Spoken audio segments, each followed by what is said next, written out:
உன் கருவில் வளர்ந்தோம், உன் கைகளில் தவழ்ந்தோம், உன் கதைகள் கேட்டோம், உன் பாட்டில் தூங்கினோம்.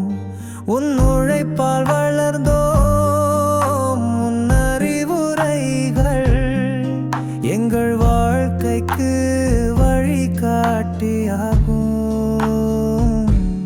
அம்மா அம்மா எங்கள் அன்பம்மா, உன்னை போல யாரும் இல்லை அம்மா. உன் அருள் வேண்டும் என்றும் எங்களுக்கு அம்மா. காலங்கள் மாறினாலும் உன் அன்பு மாறாது. உன் புகழோங்கட்டும், உன் பெயர் நிலைக்கட்டும். அம்மா அம்மா எங்கள் அன்பம்மா, உன்னை போல யாரும் இல்லை அம்மா. அம்மாருள் வேண்டும் என்றும் எங்களுக்கு அம்மா. பாசத்தின் சின்னமே உன் பாதம் தொழுது, வாழ்க்கை பயணத்தில் வெற்றி பெறுவோம்.